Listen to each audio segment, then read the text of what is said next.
What's going on, you guys? This is Radioactive. We are in a lobby XDUP DriftNinja.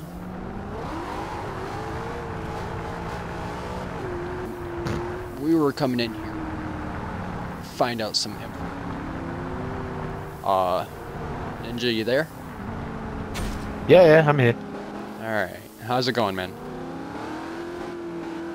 Yeah, not too bad. No, what's been going on?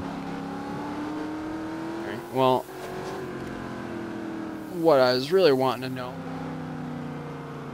where did you come up with the design that I have on my car? Um, basically, back in Forza 5, I started getting into doing my own designs just because I knew what I wanted and I couldn't really find it on the storefront. And one of the things I was really trying to figure out how to do was to do like tears, so kind of instead of it looking like it was just torn up, like the metal was actually torn and it was showing what was underneath. And I basically just was looking at like the gradient vinyls, and I noticed that one of the normal vinyls had a gradient version of it as well. And when I put the two together on a Mustang, it looked like it had kind of split and was showing what was underneath.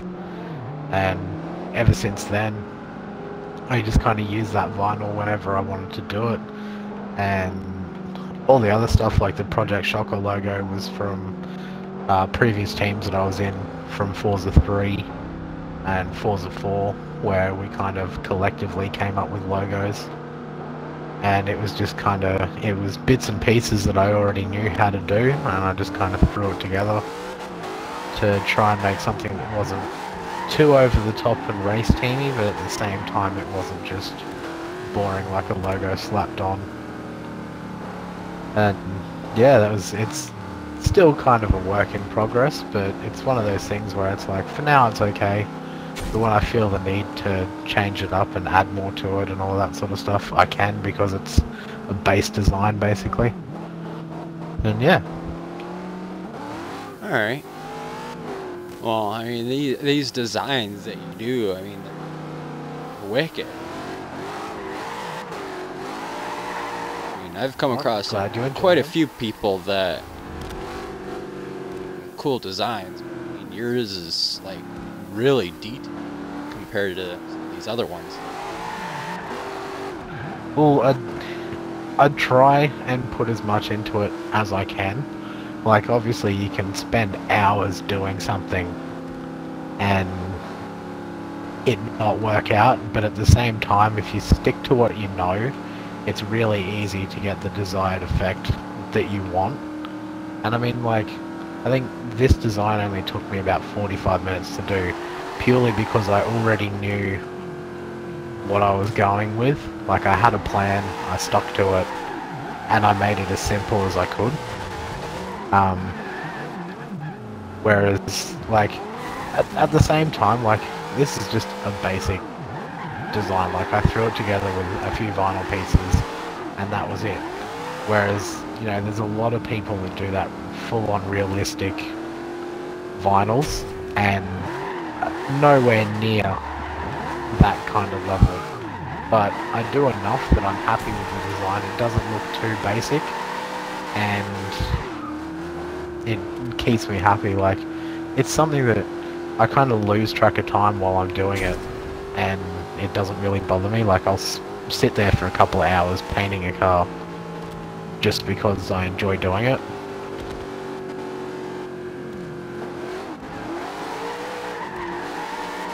Well, I've seen some of your other cars too. Do you do your own and stuff like that for your cars? Yeah, I've ever since Forza 3 was when I first started playing the Forza series. I've been into drifting.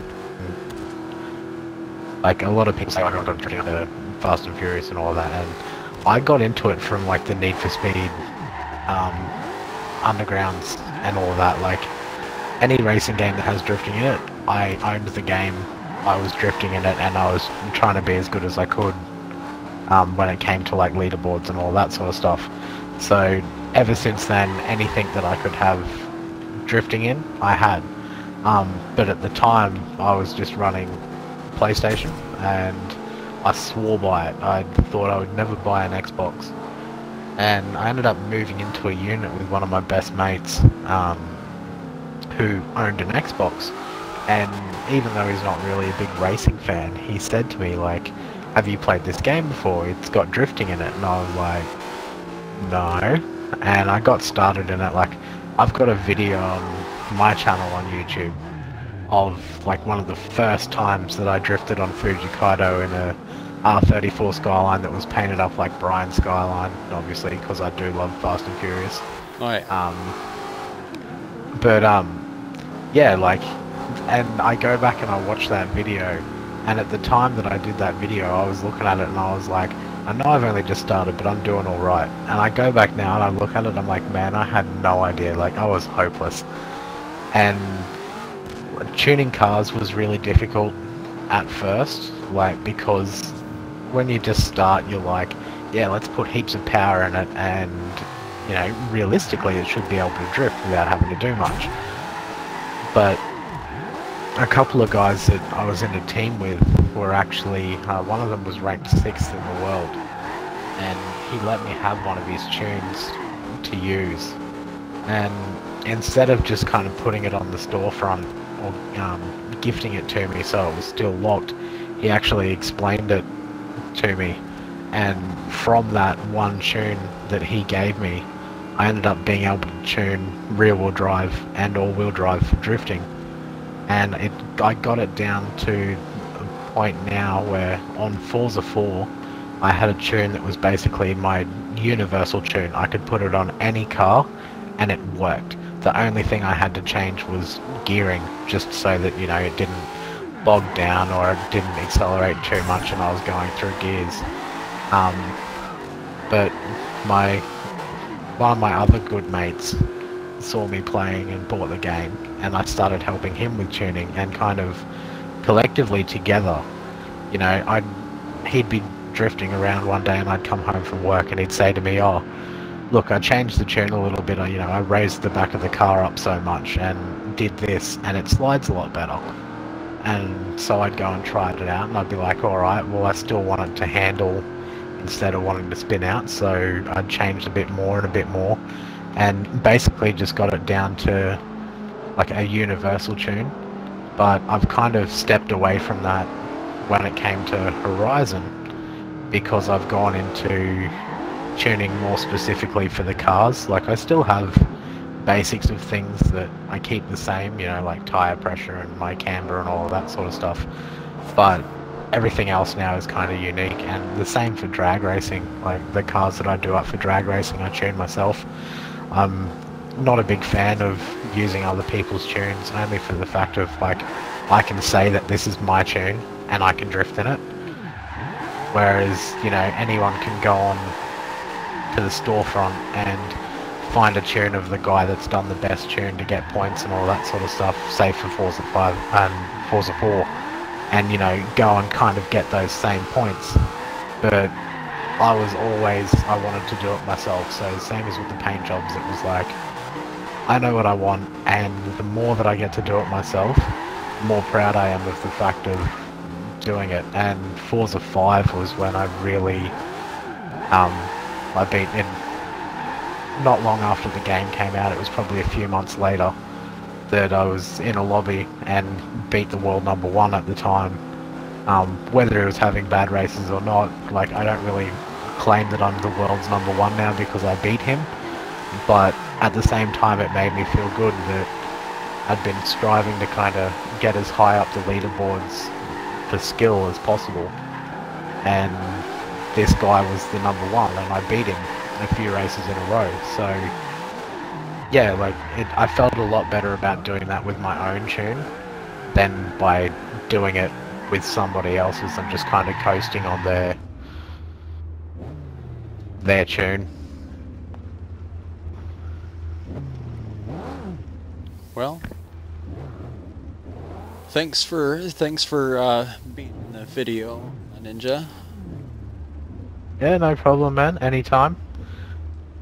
If before you sign off, if anyone does want help with tunes or help with painting cars, like I'm one of those people. I'm not going to sit here and be a dick about it. Like if someone wants help and they want to get better themselves, I'm quite happy to help anyone. So if they see the video on YouTube and I start getting messages from people asking me to help them out, then it's all the better for me, because the more people that are enjoying it, the more fun that I have, because everyone's getting to do what they want to do.